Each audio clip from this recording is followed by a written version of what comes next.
Sveikos visos, darau live, taip gaunasi man lengviau.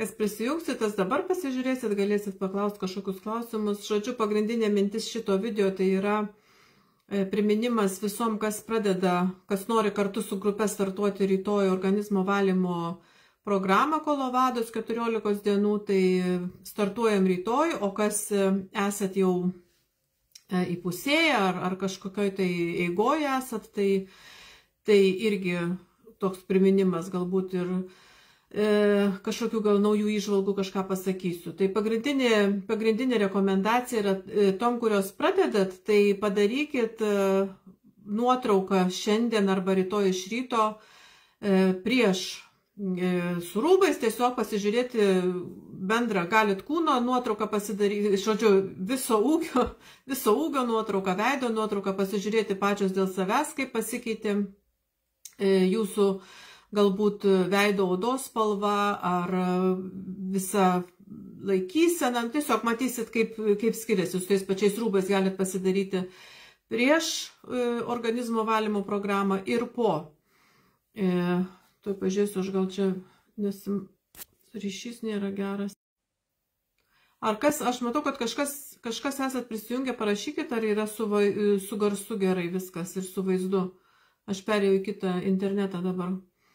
Tai va, tai žodžiu, pasidarykit nuotrauką, prieš ir po, pasisverkit, galit pasimatuoti liemens, krūtinės ir klubų apimtis, jeigu norite, jeigu toms ypatingai, kam aktualu yra su svoriu, kaip matytumėte, ar yra pasikeitimai ir kokie pasikeitimai, o veido oda, kaip keičiasi irgi visom, aš manau, yra aktualu pasižiūrėti, kaip keičiasi, bet aišku, turite turėti panašų apšvietimą darant nuotrauką ir prieš ir po, kad būtų galima palyginti tas nuotraukas.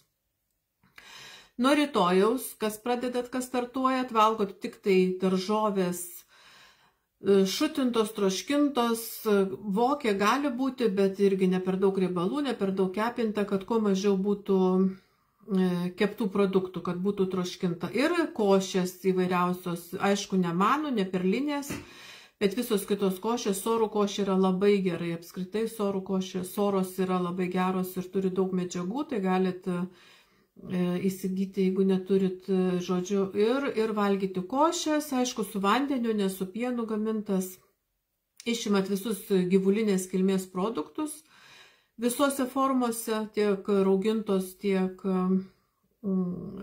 pienas, pavyzdžiui, kas tada, nu, žodžiu, visi gyvulinės kilmės produktai, tiek pieno, tiek mėsa, tiek, jeigu labai bus didelis noras, galima suvalgyti troškintos žuvies arba garuose apdorotos, kad nebūtų labai stipriai apkepta kažkur tai riebaluose ar voliota miltuose. Aišku, išimat miltinius produktus, žodžiu, lieka daržovės. Iš daržovių turite išimti vidurius pučiančias daržovės, tokias kaip kopūstai, ankštinės, visos ankštiniai produktai, žodžiu, kurie turi tendenciją pūsti vidurius. Iš vaisių išimti obuolius, slyvos ir kitas, kas pučia vidurius.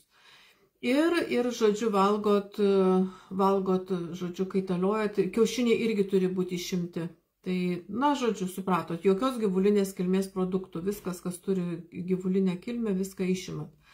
Ir jeigu įmanoma, ir turėtumėte išimti kavą, atsisakyti kavos.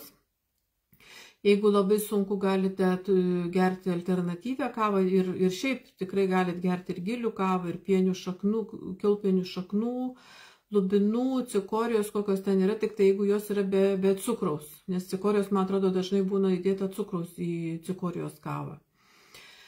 Taip, ir kofeininės arbatos juoda arbata stipri, dabar sakau, kas turi kofeino, stipri juoda, žalia, irgi reikėtų jų apsiriboti. Žolelės įvairiausios arba vaisinės arbatos, viskas yra tvarkoje, gerti daug vandens.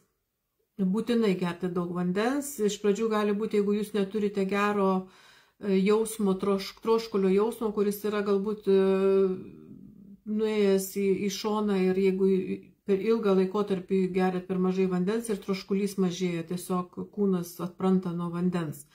Tai būtinai reikia gerti vandenį, nes kitaip jūs neaktyvinsit ir ta prasme pats valymasis bus sudėtingas. Toliau, taip, geriat vandenį, ryte išgerti karšto vandens stiklinę. Jeigu turite virdulius, kuriuose galima nustatyti temperatūrą, tai tada 50 laipsnių būna minimali ir tada gali būti, jeigu šiek tiek per karštą arba truputį įpil šalto vandens, ar tiesiog palaukti, labai greitai atvėsta, nes į šaltą puodelį įpilus, tai arbatos vandens temperatūra irgi greitai krenta. Ne kambario temperatūros. Esmė, kad turi būti arbatos karštumo temperatūros vanduo, išgerti, palaukti pusvalandį, kad tas vanduo pereitų per visą žarnyną, sužadintų tulžies išsiskyrimą iš tulžies pūslės, arba jeigu neturi tulžies pūslės, vis tiek skatina, nes tulžį gamina kepenys, tai skatinti tulžies išsiskyrimą ir taip aktyvinti ir valymasi ir detoksikaciją. Tai va, valgot jūs vegetarinį maistą 7 dienas, o ryte vakare geriat tas tabletės, kurios yra maišeliuose, plus probiotikai. Jeigu labai stipriai matysit, kad jums reaguoja pilvas ta prasme, kad jeigu bus į užkietėjimą, jeigu nesituštinsit kiekvieną dieną, didelė tikimybė, kad turbūt žarnynas jūsų yra stipriai užsiklijavęs ir tada probiotikai nieko gero nepadeda ir yra tendencija, kad pradeda kietėti viduriai. Tai tada tokiu atveju nuimkit probiotikus bent savaitėj laiko arba per visą netgi detoksą galit nuimti probiotikus ir sugerti juos vėliau. Stebėkit, turite tuštintis kiekvieną dieną, bet būtinai reguliuokite vandens kiekį išgeriamo.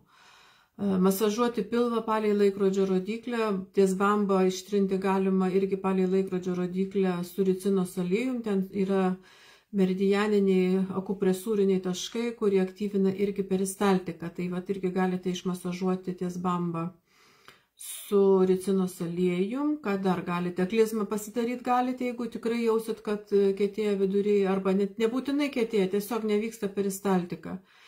Peristaltikos nebūna, jeigu ir blužnis yra nusilpusi. Aš parodysiu kitam video, kaip suaktyvinti blužnės veiklą, bet lygiai taip pat ir turite aktyvinti limfos tekėjimą, pasidaryti limfos masažą, jeigu jaučiat, kad ir apskritai ją reikia pasidaryti, bent jau suaktyvinti šičia viršutiniai daly, suaktyvinti, atidaryti visą kanalizacijos sistemą. Reiškia, išsimasažuojat šičia krūtinės ląstas stipriai, nuo peties link centro, link krūtinkaulio iš abiejų pusių, palaikote šičia ties raktikauliu, kur ateina du šitie raumenys, va, juos galima rasti palenkus galvą, va, šičia randat šitą raumenį, tai va, šitoje vietoje ateina ir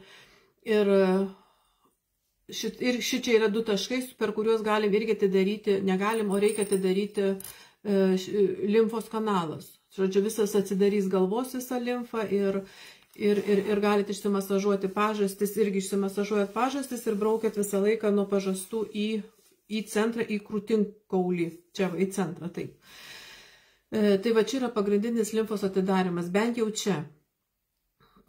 Tada, žodžiu, po 7 dienų, kai praeina visas tas įėjimas, reiškia 7 dienos yra įėjimas į programą ir toliau sekančios 4 dienos, reiškia nuo kito pirmadienio iki ketvirtadienio yra pasninko dienos, kai geriate miltelius. Miltelių yra 4 pakeliai ir plus eina irgi vitaminai ir probiotikai. Reiškia, geriate juos, miltelius galite maišyti arba su vandeniu, arba su sultimis šviežiais spaustomis, aišku, tik tai šviežiais spaustomis, ne kažkokiais tai pakeliuose pirktais koncentratais.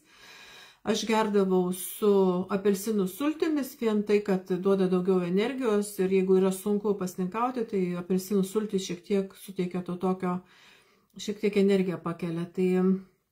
Tai galima gerti apelsinų sultise, negerti obuolių sultise, nes jos irgi gali skatinti vidurių pūtimą. Ir ryte vakare geriat tabletės ir probiotikus, jeigu viskas gerai, jeigu valosi žarnynas. Jeigu prasivalys gerai žarnynas, tada pradės valytis ir gleivės nuo žarnyno sienelių.